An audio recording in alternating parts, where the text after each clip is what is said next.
کیا ایک بے جان سخت پتھر سانس لے سکتا ہے؟ کیا ایک سخت پتھریلے پہاڑ کے پیٹ سے کوئی زندہ جانور باہر آ سکتا ہے؟ ایک پہاڑ پھٹا اور اس میں سے ایک خوبصورت اونٹ نکلا۔ یہ کون سا معجزہ تھا اور وہ کون سی قوم تھی جس نے اس اونٹنی کو دیکھ کر بھی اپنی موت کو دعوت دی؟ آئیے جانتے ہیں۔ یہ کہانی ہے قوم سمود کی۔ یہ لوگ بہت طاقتور اور ہنرمند تھے۔ ان کے پاس اتنی طاقت تھی کہ یہ سخت پہاڑوں کو موم کی طرح تراش کر اپنے لیے مضبوط گھر بناتے تھے۔ ان کے پاس باغات تھے، چشمے تھے اور دولت کی ریل بیل تھی۔ لیکن ایک بہت بڑی خرابی تھی، وہ اللہ کو بھول چکے تھے اور اپنے ہاتھوں سے بنائے ہوئے پتھر کے بتوں کے سامنے جھکتے تھے۔ دیکھو ہمارا شہر، ہمارے گھر پہاڑوں کے اندر ہیں، نہ ہمیں آندھی گرا سکتی ہے نہ زلزلہ، ہم ہمیشہ یہیں رہیں گے اور ہم سے زیادہ طاقتور کوئی نہیں۔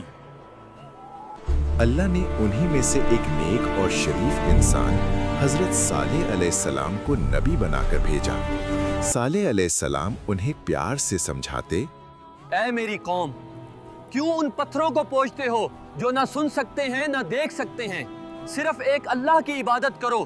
یاد رکھو، اگر تم نافرمانی کرو گے تو یہ محلات تمہیں نہیں بچا سکیں گے۔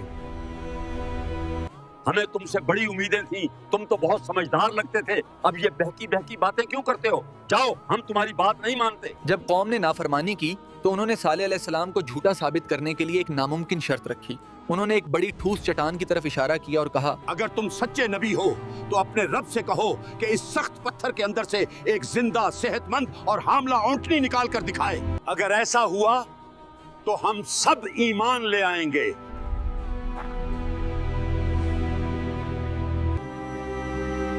کیا تم اللہ سے پکا وعدہ کرتے ہو؟ ہاں، ہم وعدہ کرتے ہیں۔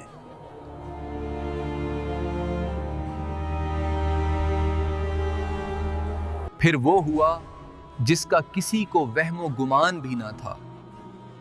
وہ سخت پتھر پھٹا، دھول اڑی اور اللہ کے حکم سے ایک بہت بڑی اور خوبصورت اونٹنی باہر نکلی۔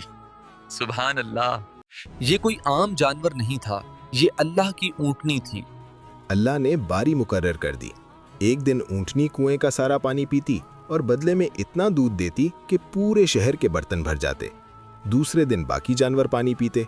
کچھ لوگ ایمان لے آئے، لیکن شریر سرداروں کے دل میں حسد کی آگ جلنے لگی۔ یہ اونٹنی ہمارا سارا پانی پی جائے گی، سالہ کو سبق سکھانا ہی ہوگا، چلو اونٹنی کو قتل کریں۔ وہ منحوس رات آ گئی۔ قوم کے 9 سب سے برے آدمی چھپ کر اونٹنی کے پاس گئے۔ وہ اللہ کی نشانی تھی، بے زبان جانور تھی، لیکن ان ظالموں نے اس پر حملہ کر دیا۔ انہوں نے اونٹنی کو مار ڈالا۔ اس کا چھوٹا بچہ اپنی ماں کو بچا نہ سکا اور روتا ہوا پہاڑ کی طرف بھاگ گیا۔ اے بدبختو، یہ تم نے کیا کیا؟ تم نے اللہ کی نشانی کو قتل کر دیا۔ اب تیار ہو جاؤ، تمہارے پاس اپنے گھروں میں رہنے کے لیے صرف 3 دن ہے۔ یہ اللہ کا وعدہ ہے جو جھوٹا نہیں ہوگا۔ صبح ہوئی تو سب کے چہرے پیلے۔ قوم نے پھر بھی مذاق اڑایا کہ 3 دن میں کیا ہو جائے گا، لیکن دوسرا دن سب کے چہرے سرخ ہو گئے جیسے خون۔ اب کوئی ہنس نہیں رہا۔ تیسرا دن سب کے چہرے کالے سیاہ ہو گئے۔ اب انہیں یقین ہو گیا کہ عذاب آنے والا ہے۔ وہ سب رو رہے تھے۔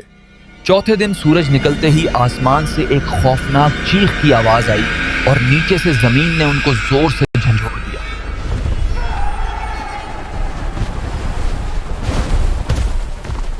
بچوں، ذرا دیکھو ان خالی محلوں کو۔ یہ لوگ سمجھتے تھے کہ وہ پہاڑوں میں چھپ جائیں گے تو اللہ کی پکڑ سے بچ جائیں گے۔ اس سے ہمیں 2 پکی باتیں یاد رکھنی ہیں۔ پہلی بات، حفاظت دیواروں سے نہیں، اللہ سے ہوتی ہے۔ اگر اللہ ناراض ہو تو لوہے کے قلعے اور پہاڑ بھی آپ کو نہیں بچا سکتے۔ اس لیے اپنے گھروں کی دیواریں اونچی کرنے کے بجائے اپنے ایمان کو مضبوط کرو۔ ان لوگوں نے اپنی طاقت ایک بے زبان جانور اونٹنی پر آزمائی اور ہلاک ہو گئے۔ طاقتور وہ نہیں جو مارے، بلکہ وہ ہے جو بچائے۔ اور بچو، اللہ کو یہ سخت ناپسند ہے کہ کوئی اپنی طاقت کے نشے میں کسی کمزور کو ستائے، تو وعدہ کرو آپ اپنی طاقت ظلم کرنے کے لیے نہیں بلکہ دوسروں کی مدد کے لیے استعمال کرو گے۔